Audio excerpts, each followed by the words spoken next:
Hello, everyone. It's Shane Kanto, your Wasteland Reviewer, and welcome to the Wasteland Retrospective here on the SPDM Crew Podcasting Network.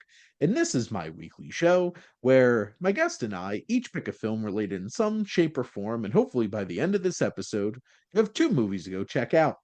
And meeting me in St. Louis, just kidding, I'm from New Jersey, is my buddy Luke. Hello, and I'm not from either of those places, but I'm so happy to be back. Yes, Luke is not from here in the United States. Um, Now, Luke, have you heard it as St. Louis or St. Louis? I was gonna bring it up, like, do we pronounce it only one way, or do you pronounce it Louis and I'll pronounce it Louis? Like, we can have that. As somebody from New Jersey, I call it St. Louis, except when I'm talking about this movie and it's Meet Me in Ah, St. Louis. yeah, 'Cause, I don't know. When you say the title Meet Me in St. Louis, that just doesn't have the same kind of ring as Meet Me in St. Louis correct, correct. because it doesn't rhyme. Nope. So, and we like to rhyme when we're making musical numbers. And Mm-hmm. you know, clang clang clang goes the trolley. Mm-hmm. That's like the most thing that I've known of this film. But before we get ahead of ourselves, we have two Judy Garland films that we're going to be talking about this episode, which is Meet Me in St. Louis and A Star is Born, which for some reason I thought that Meet Me in St. Louis would be longer and that A Star is Born would be shorter. So I guess if you average them together, it's still the same amount of time that I expected to watch movies. Mm-hmm. Um, but no, I did not expect A Star Was Born to be a 3 hour movie. It Neither did is, I. but we'll talk about that in a minute. Yeah. Well, in minutes after we talk about our first film from 1944, Young Love and Childish Fears highlight a year in the life of a turn of the century family. And that's some broad strokes right there in Mm-hmm. synopsis land. Mm-hmm. This is directed by Vicente Minnelli. So you might be wondering, why is that significant? Well, because Vicente Minnelli and Judy Garland were married and had a child. Their child, Liza Minnelli. So Because of there you this go. movie, yes, because of this movie, we have Liza Minnelli. There you go. And the more that I watch this, well, not this specifically, but A Star is Born, I'm just like, my God, they are mother and daughter. Mm-hmm. But we'll get to that. But this is indeed starring Judy Garland, Margaret O'Brien, Mary Astor, and quite the ensemble of actors throughout this film because there's Mm-hmm. a lot of characters in this Yes. particular film. Takes place over a year. But Luke, what are your general thoughts on Meet Me in St. Louis? Well, because of this movie, we have Minnelli, so 5 stars. No, but We on more have serious, Lucille too, yes, for those Lucille who in the too. know. Yes, Lucille too is awesome. On a more serious note, I absolutely love this movie. It's such a like I wrote in my letterbox review. It's like this is a movie equivalent of like a warm blanket on a cold Sunday afternoon. It's just I wasn't in it at first. I was like, oh, it's actual musical. Like I knew there was like sing and dance, but I was like, oh, it's actually musical. Okay, cool. But then the longer we spent the time with the characters, and then I was like, wait, but nothing is happening. But then you get into the groove of, hey, nothing is happening, and only halfway through the movie we get the crux of the movie, where this family might relocate from the beautiful St. Louis. I'm like, oh my God, whatever we gonna do? Bad in New York to the ugly New York. And I'm like, oh, but I think that was such a smart decision. But yeah, like I really loved it. And yeah, what about you, Shane? I This definitely lived up to this is a classic musical. It Yes. has a very classic old Hollywood kind of feel to it. Hmm. It has the production design, it has the costume design. Even like one of these stills, I'm looking at this photo of the family and they're all in different vibrant colored outfits. And Hmm. it's that kind of just pops off the Yes. screen with like the technicolor and everything, Beautiful. hairstyling, the makeup. Like Judy Garland looks like a star. Hmm. Hmm. And I think some of the biggest key takeaways is Judy Garland is a star Hmm. and she's extremely charismatic. She has great presence. She knows how to put on a show for sure.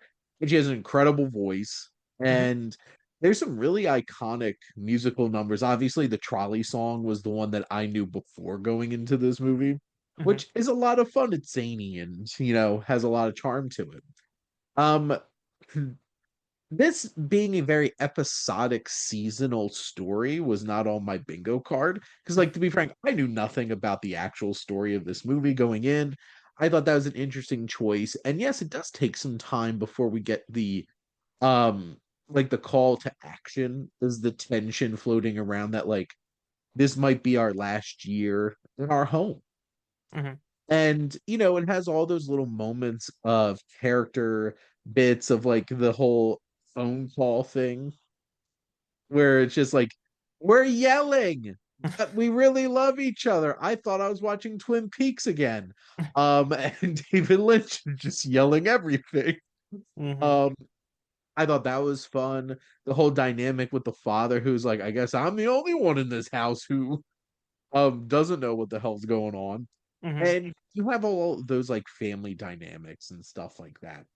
And then like the Halloween shenanigans. I'm like, this is getting kind of crazy. Hmm. Yep. I'm like, what is this happening? Like, what's happening right now?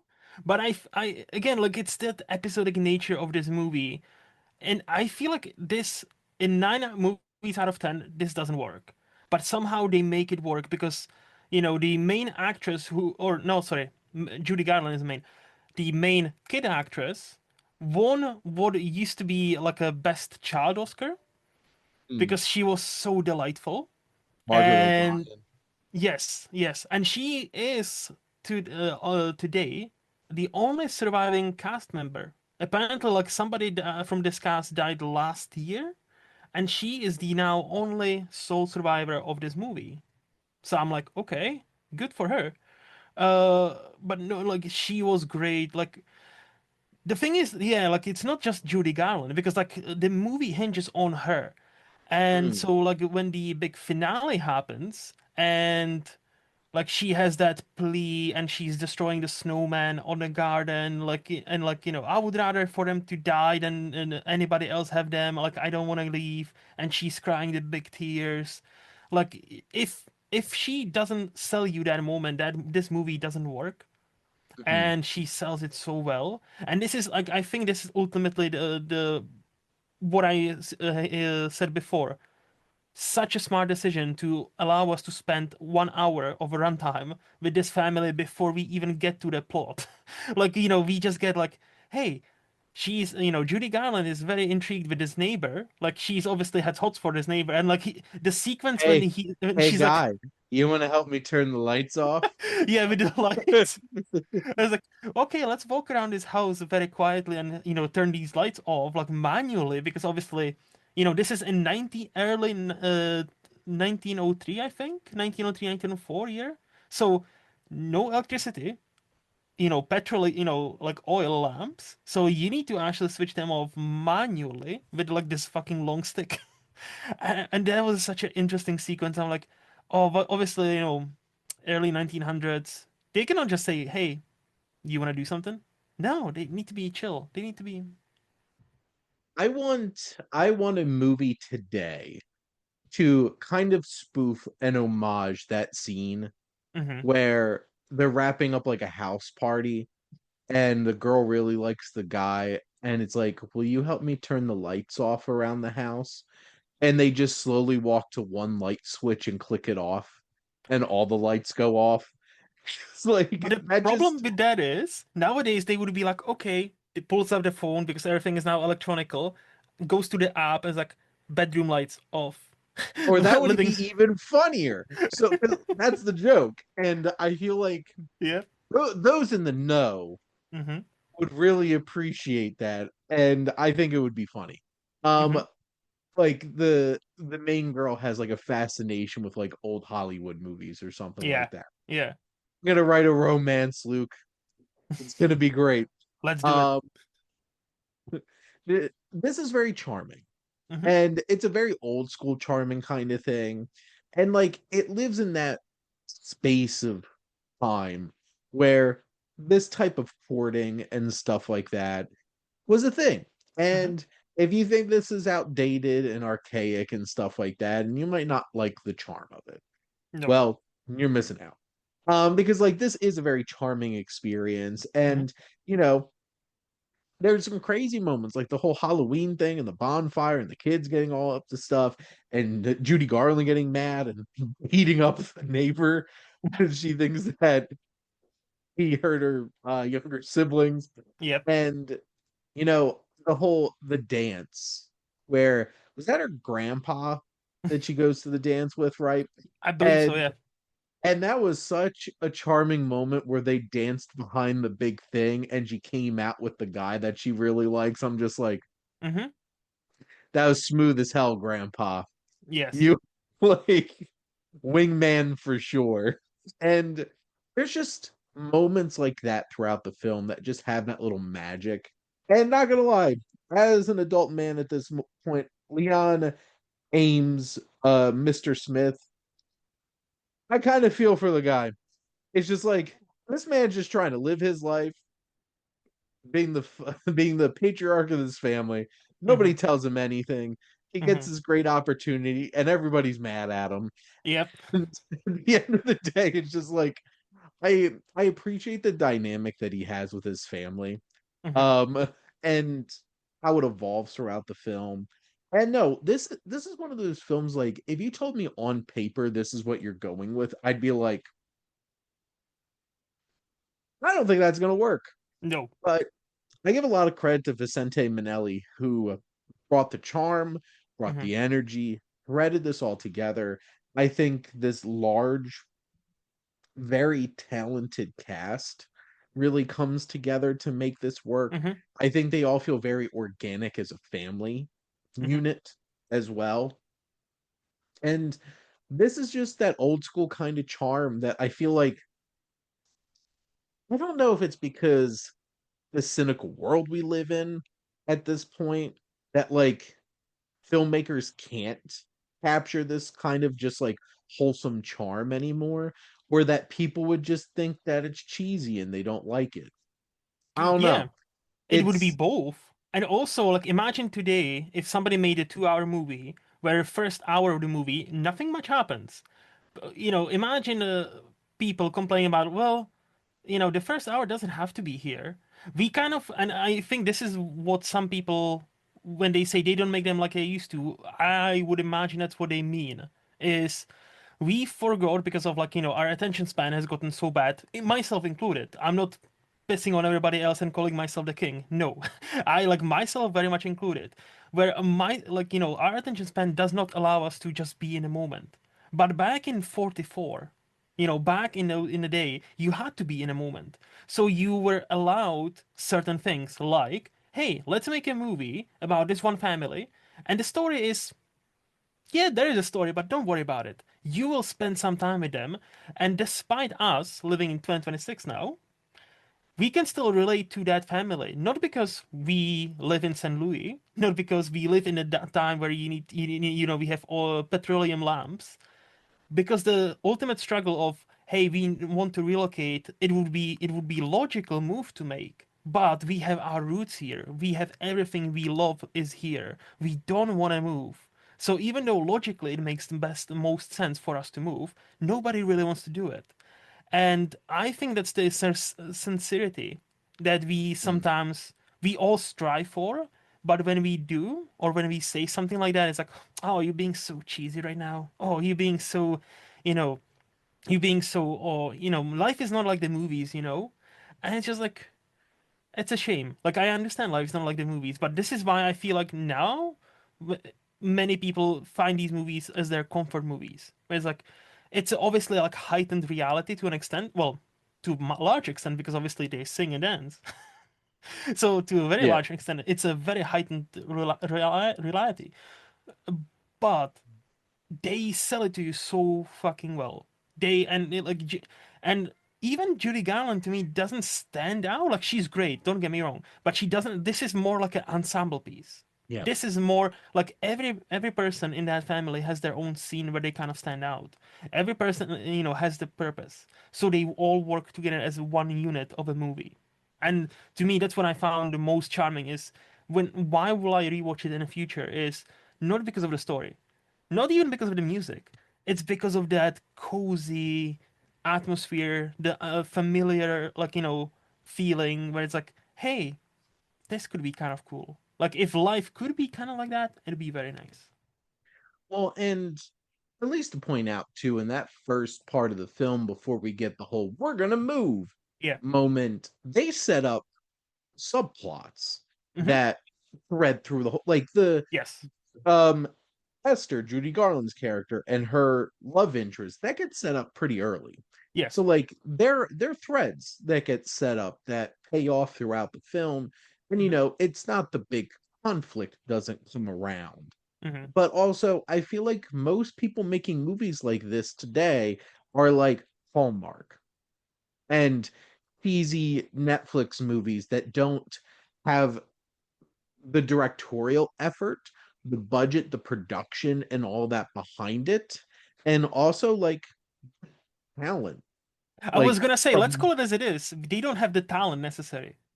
well, it's one of those things where a lot of studios aren't putting money into Hmm. making big films like this. So like most films we get like this today just aren't as good Yeah. because they don't have as talented actors that give as thought authentic performances. They don't have the directorial background or the production to Hmm. put into the costuming and all of this kind of stuff. It's just this is like a bygone kind of film Hmm. from a big studio. Hmm. And big studios don't make a ton of musicals in Oh no. general. And I get it. I know a lot of people who hate musicals, Hmm. but like this is a beautiful old-fashioned bit of movie magic Hmm. that I really appreciated. And what you said, Luke, this is that cozy blanket just wrapped around you Yes. and Yes. just to take it all in for sure. Hmm. Hmm. No, like honestly, like I knew next to nothing going into this movie. It's it will live on my shelf. I'm not gonna get rid of this Blu-ray because it's such an awesome movie. I can imagine myself rewatching it like once a year and not be bored of it. Absolutely. Are we ready to head on over to A Star is Born? Yes, let's see how that star is actually born. Which, yes, on IMDb, this says it's 2 hours and 34 minutes, but I saw the whole restored 3 hour That was my first film question. Same. because that's what was on the Criterion channel when I Mm. went to go watch this. Mm. And this is from director George Cukor, and is the second version of this film that has had four very high profile versions. I actually covered the first one on the Wasteland watch list with Chris Shameless plug. Roberts. Shameless plugs. And I reviewed the Bradley Cooper version for my YouTube channel when it came out because Hmm. it is still a relatively recent film within the past 10 years. And I have not seen the 70s country version of this with Barbara and Chris Yes. Christopherson. So eventually I'll get around to that too because it's Hmm. still on the watch list. But a fading matinee idol helps a young singer and actress find fame even as age and alcoholism sends his own career on a downward spiral. And this is starring Judy Garland as Vicky Lester and James Mason Hmm. as Norman Maine, who is a freaking hot mess. Before we get into that, like, what are your general thoughts on A Star Is Born? So my general thoughts, am I still love it, but on like a lower side, and there's a Okay. couple of reasons for that. But also, before we go through that, so we are on the same in the same boat. I've also not seen the Barbara Streisand version. How would you rate? Because I have my rating of like of all the versions I've seen so far. How would you rate them? Like before we go into this movie.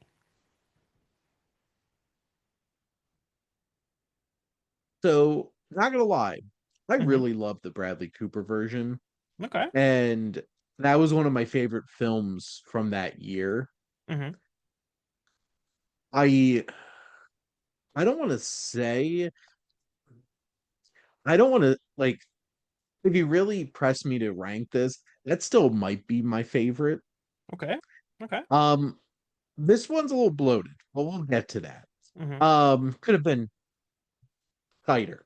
Mm-hmm. I actually really loved the first version. Mm-hmm. There was something that felt very modern about it, Yep. and it was much leaner and tighter. Mm-hmm. And I got hit emotionally by it. Um, I I don't know. This version might technically be my least favorite out of the Interesting. three, but it's like it's one of those types of things where this is a really close Mm-hmm. like selection Race. of them for me. Yeah. So I'm not saying like there's a big drop off here, but Mm-hmm. this might be my least favorite, and it's only because like I don't think this movie needed to be 3 hours. Same. But funnily enough, like I am on the opposite spectrum when it comes to the newest one. I thought Mhm. it's a fine movie that peaked way too early, for me at least.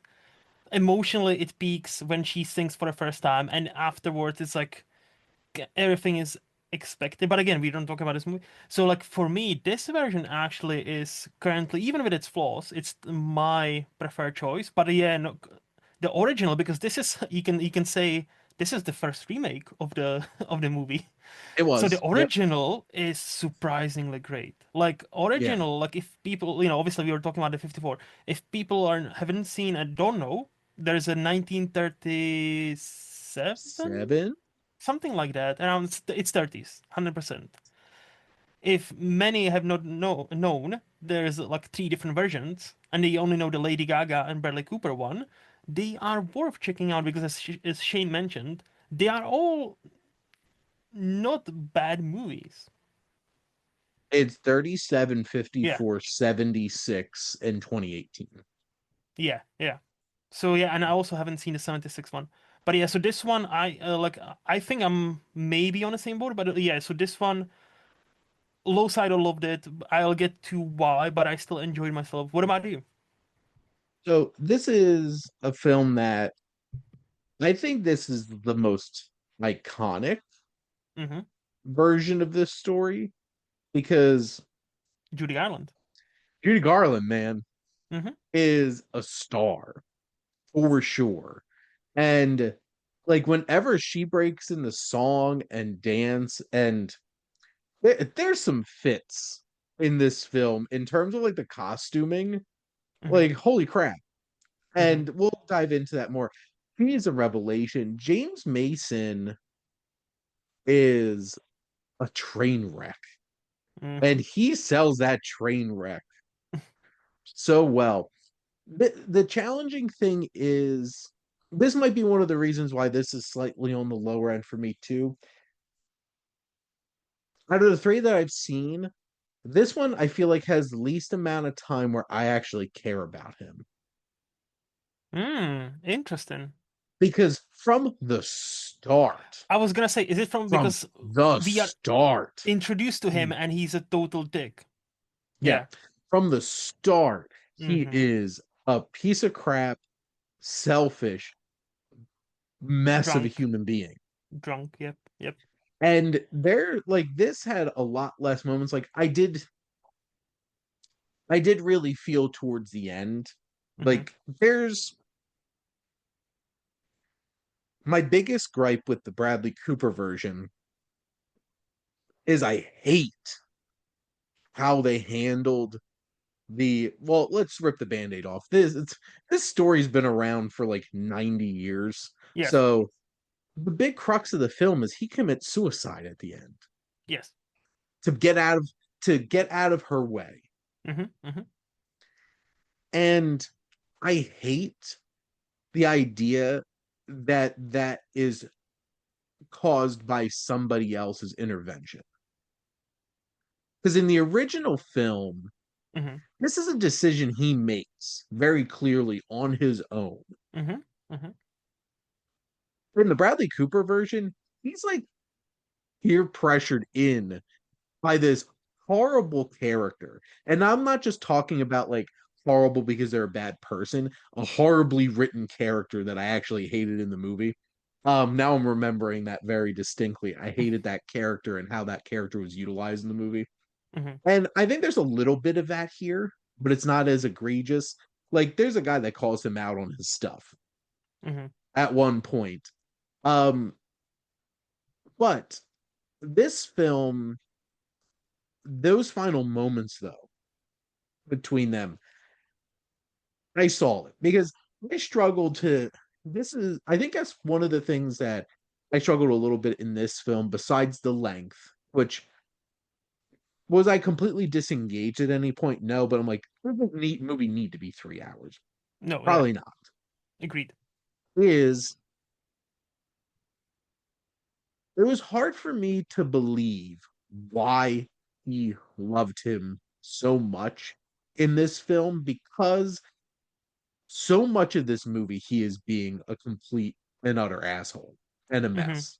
Hmm. So I buy into Judy Garland as this young woman who has this star potential and she's this rising star.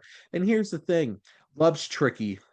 And sometimes people just fall in love with pieces of crap and they see something through all the mess and stuff like that. And this does have those moments. And I think there's enough of them. I'm not saying that this doesn't completely work, but Hmm. I think it was a bold choice to start the film where she meets him at rock bottom Hmm.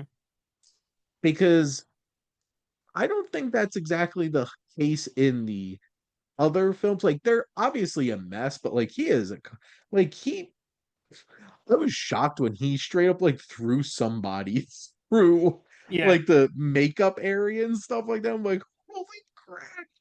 Like the whole opening sequence of this movie, which I think really sets the tone of the film because George Cukor creates something big, Hmm. bold. There's a big, bold feel Beautiful to this journey. film. It's this is a this has production design, it has scale, Yes. and you have these big flashy performances. There's something very old school Hollywood, but also very modern Hmm. about the feel of the direction and stuff like that. And George Mason is just George Mason, James Mason is just going for it.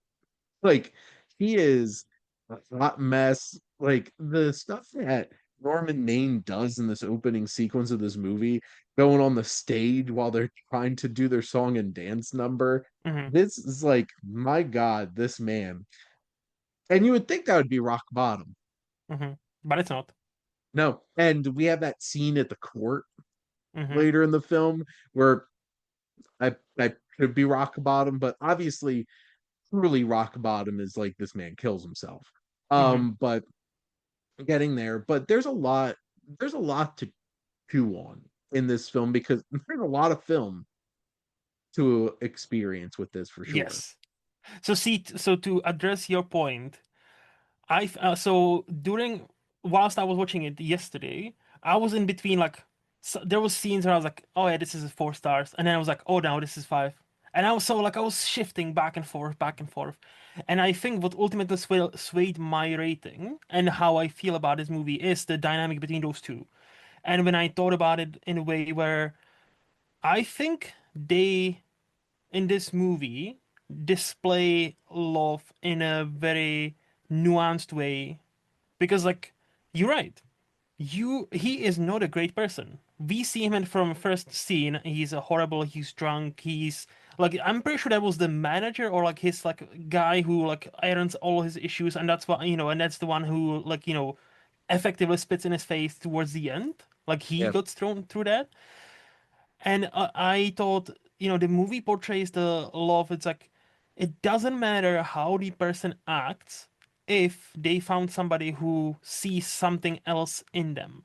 And I Mhm. think the movie, what this movie does very well is it's Judy Garland and the other character, I'm forgetting the like a major, like a studio head or something like that. Mhm. They both see him through the pain, through the as holiness, through the alcohol. Like they see him for who he is and who he could be, but they see him as he is, not just the drunk, not just the asshole, but they see him for who he actually is. And that's why I ultimately landed in the still loved it, even though on a lower side, because of this. Like the nuance take where we don't see the this the scene halfway through the movie where they have their own musical section in their living room. You can Mm-hmm. see the love. You can see for both. And as much of an asshole he was towards many other people, he read like yes, he ruins her Oscar win, but it's the only thing that he actually does wrong, and even then she could see that he is not right.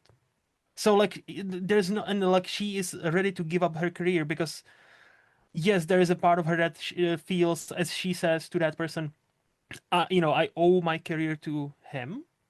But I think there's also something deeper. It's like I would much rather use the resources I have to help him. And I believe if we both step out of this industry, we can live a long and happy and healthy life. And I think, again, Judy Garland doesn't say that, but I think it's very heavily implied towards the end, right?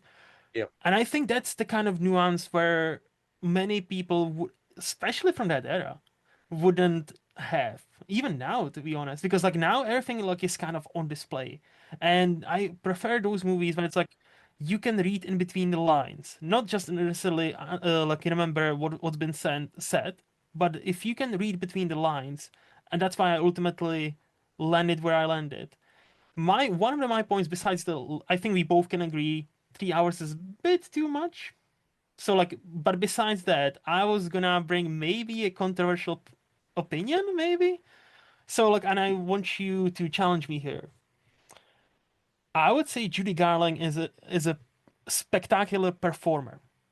I don't know if she was a great of a dramatic, like that great of an actress, because there was some dramatic scenes where it's like this is totally of that era of acting, where it's like I don't know how else to portray my emotions, so I'm gonna do S, and I'm like, oh, there are some scenes where I'm like, girl, like you have enormous talent. Like, so she is a spectacular performer. She is a star. I don't necessarily know whether she's the how do I put this? Best equipped actress. Do you Well, like for tell me this why I'm wrong? film. Not even like even in like not even in this film. I just feel like this was supposed to be her big showcase and her big Oscar win, and and no, you know what? I'll bring this point later because this point will be another few minutes. But like, so please challenge me on this because, or do you think I'm wrong? Well, I feel like there's context Hmm. because it was interesting because I was having this conversation with somebody about Hugh Jackman Hmm. because I think first and foremost, Hugh Jackman is a showman. Yes. Yes. And I think first and foremost, Judy Garland is a show person. Like she's a Um, performer. Like she is a yeah, legendary performer. No questions there. but that's what this film calls for a lot of the time, and that's the Hmm. vibe Hmm. that George Cooper is going for this film. Hmm. Hmm. So like it never bothered me that this was like big acting Hmm. because that's what this film called for. And that but the thing is it's like I felt emotion like in those final moments Hmm. where she calls herself like Mrs. Norm Maine. Yeah. Like I felt that. I was half No. Yes. expecting her to go into a musical like the film to end on a musical number because the Bradley Cooper one ruined that for me because that movie does end on Hmm. a big musical number and stuff like that. So I was expecting that in these first two films, and you don't really Hmm. get that. Well, to Hmm. be fair, the first one's not actually a musical at all.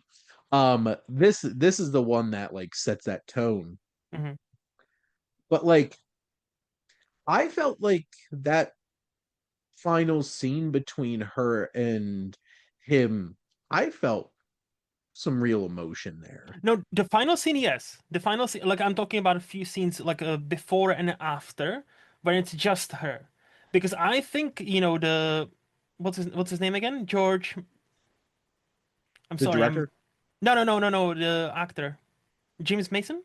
James Mason. Yeah, sorry, James Mason. I was gonna say George Mason. I was like, no, that's not it. That's because I said that earlier.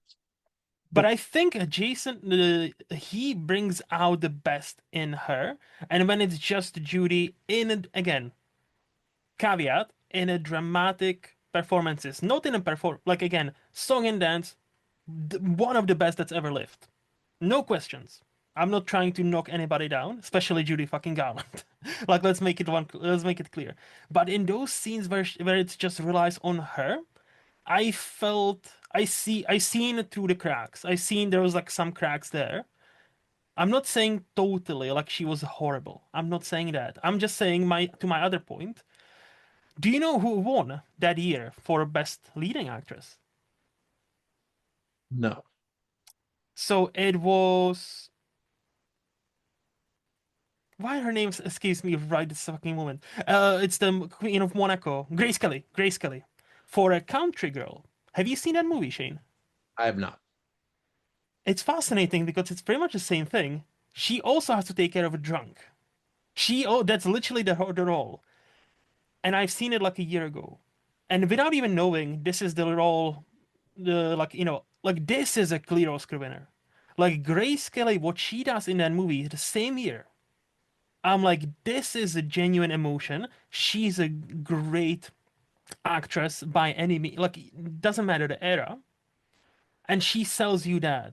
Like the country girl, like it was apparently neck and neck. It was apparently 6 votes between her winning and Judy Garland losing. That was that, and I was like, as much as I love the performer Judy Garland was, I don't think it should have been for acting Oscar that close.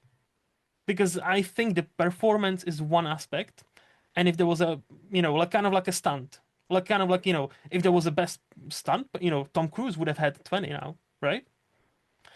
And so to my point, like, even when we compare in the context of the year, yeah, I saw some cracks in her performance, and that also took me out just a tiny bit. Whereas like somebody like a year ago, like I still remember the movie Country Girl, Grace Kelly, the performance she puts on is incredible. Not just for 54. Is that a drama? Yes. It's not a musical. No. No, it's a full on drama. It's like not Hmm. even like it's 2 hours, just shy of 2 hours, I think. Honestly, like if you haven't seen it, huge recommend. Also, I made a comment on my letterboxd. Grace Kelly, just as a side tangent, 1953, she had this movie, she had Rear Window, and she had Dial M for Murder. Pretty legit. I was gonna say, like, has there been a year that, an actor or actress had like in these, like, hit by hit by hit? Damn, that's hard to compete with. Anyway, so, like, so I was just gonna bring up that point whether I'm alone in this or not. It looks like I am. Fine. Well, I'll say I never once questioned her performance in this film. Okay. I honestly thought she was incredibly magnetic. Mm-hmm. And I like this film will not work, I Mm-hmm. don't think, without her. No, like And for 99%, just to clarify, for like 99%, 100%, I'm not saying recast her. I'm not saying she wasn't fit for the role. No. This is Garland's vehicle. But there was like the 1% was like, oh, for like 3 hour movie, this takes me out.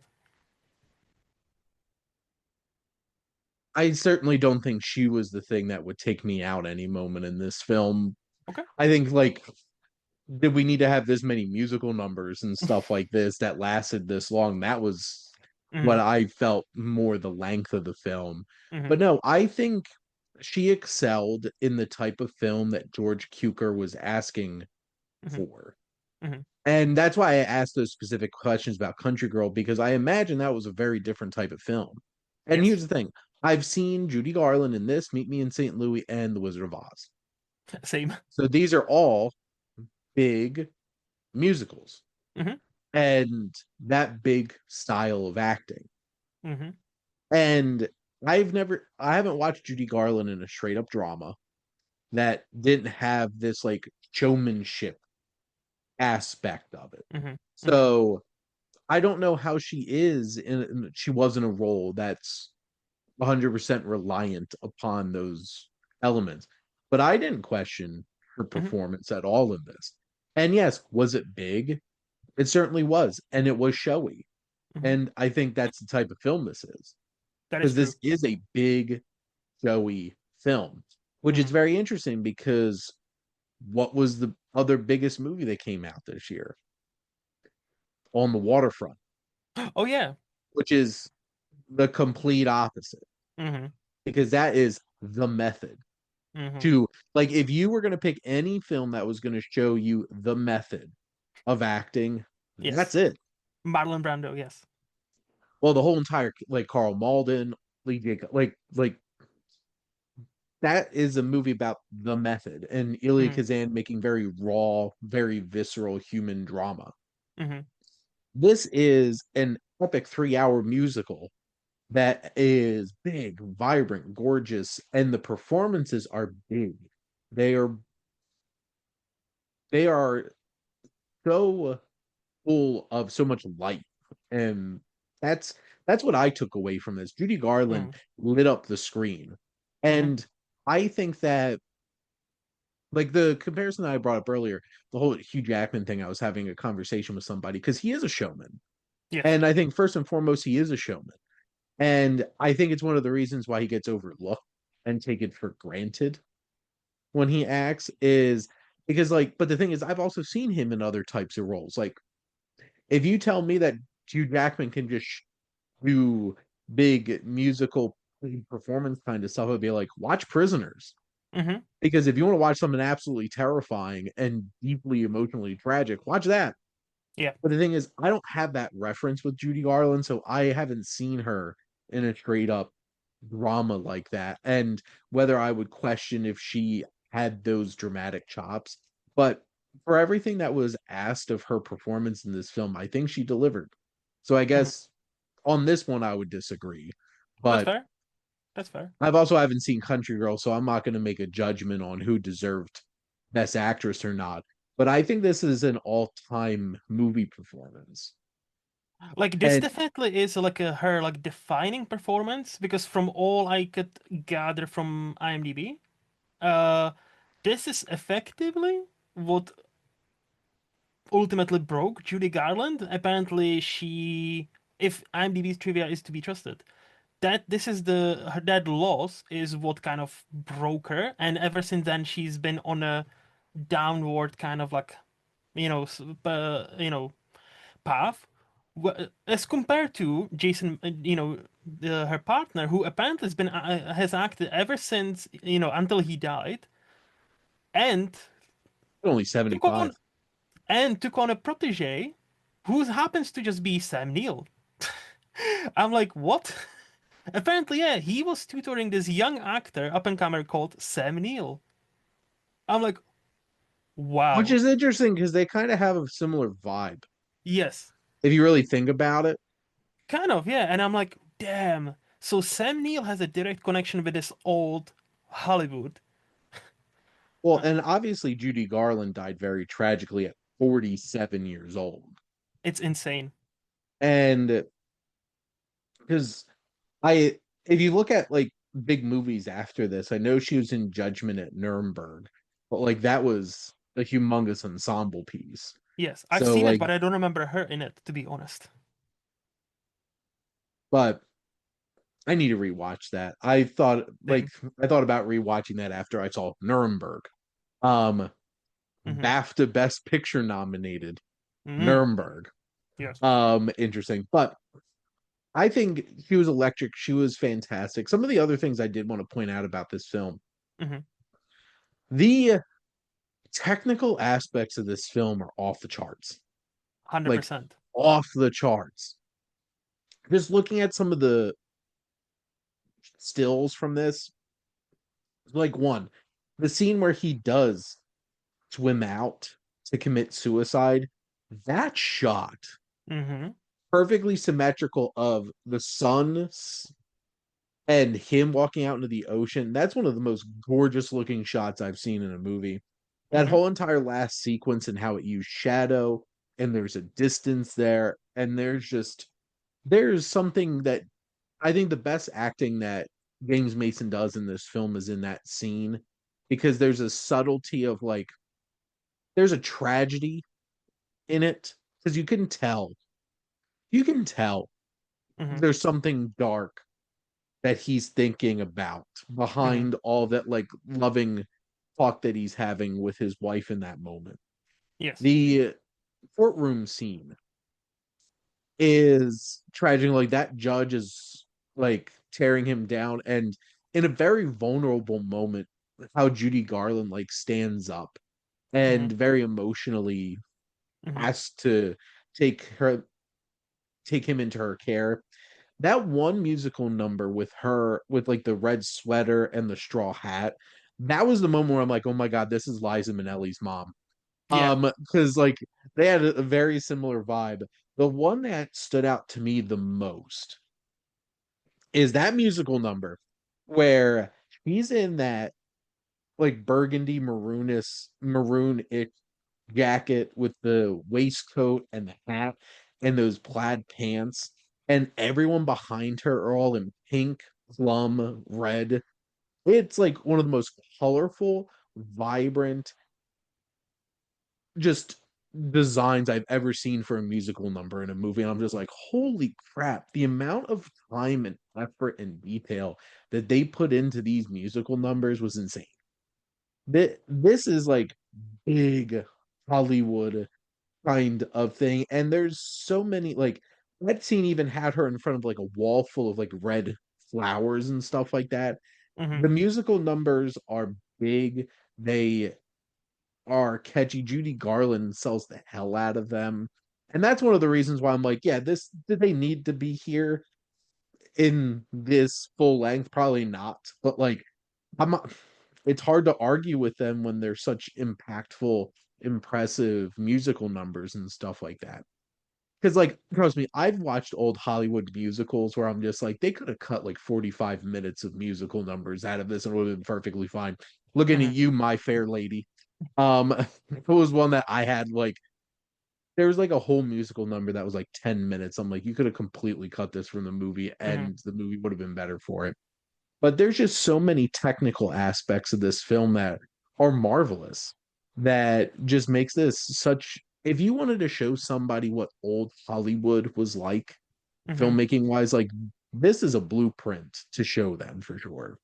Yes, like I would say, like we are effectively having the same debate as studio had at the time. That's why the runtime on IMDb is only quote unquote 2 hours 34 minutes. Because Mhm. after like the movie itself was originally 3 hours and like 1 minute or 5 minutes, so it was slightly even longer than what we watched. But it got chopped down while the director was making another movie in India without his knowledge, and apparently back then studio was fucking ruthless, so they burned the original negatives. That's why when he said, you're looking at production stills, there's a parts of the movie that are not been recovered ever. So we're literally looking at production stills with the original soundtrack, however, because apparently during some guys like he was moving or something, he stumbled upon a bunch of negatives of the original Star is Born, this Star is Born, like the soundtrack. That's why the audio is actually still there. So they just basically are playing around with stills, so we have the idea how the scene looked like, you know. So which I thought it was clever enough, like not to chop them out and like pretend they never existed. I thought great, and you can tell there's a couple of scenes that are from a different negative, so they are not as crispy, at least not on my Blu-ray. But no, like anything else, like yeah, that's also what I wrote in my letterbox review. I'm like, but if you have Judy Garland, you'll get let her. Yes, is there one too many musical numbers? Sure, but if you have Judy Garland in her prime to your at your disposal, you kind of need to use her, and you kind of feel obligated to show us what she can do, dancing, singing, commandeering the scene, grabbing your attention. That's like she was the. You can argue she is one of the most ultimate performers that ever been alive. Like, like as you mentioned, you can argue Hugh Jackman is the greatest showman, and she would be like she is right up there. Like she is Mhm. legendary. She became legendary for a reason. Obviously, big chunk of it is her very early, untimely, horrible death and how Hollywood and the system treated her. But it goes beyond that, and this movie is, yeah, it is uncomfortable to think because that's not even that long after this movie she died. Like, 'cause she died like 67. So like it was 67 or 69, so it was almost 15 years That's insane after to that. think. It's what's crazy to me is I'm looking through these Oscar nominations from this year, Hmm. and this wasn't nominated for Best Picture. This was not nominated for Best Cinematography Color.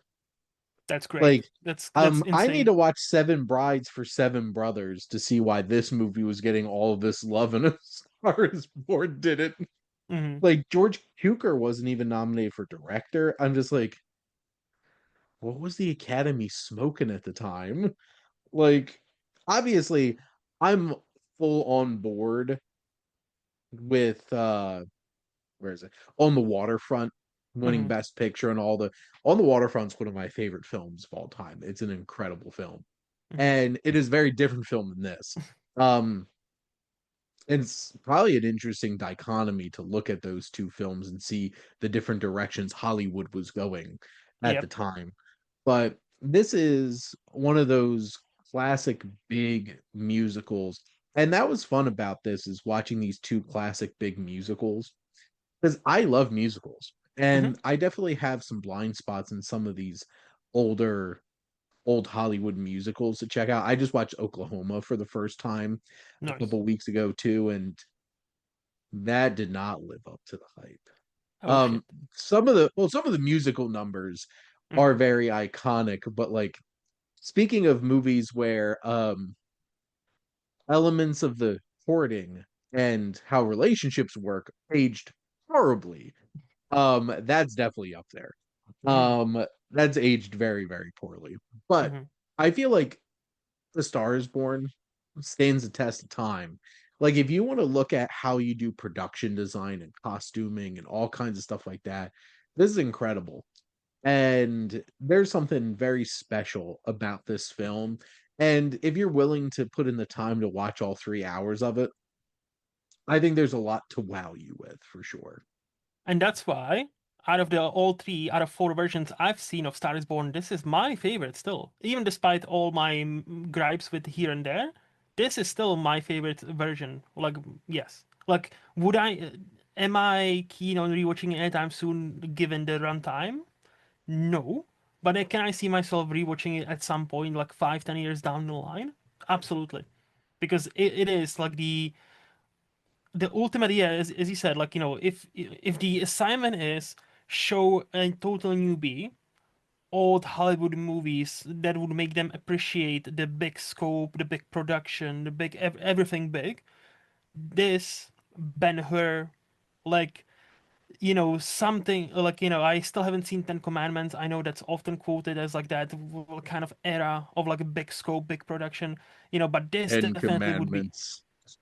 I still haven't. I need to watch it. I know. I need to watch it. But no, like I this have definitely my would be up there. I have my 4K of it up there. Um, I know there's a 4K, so yes.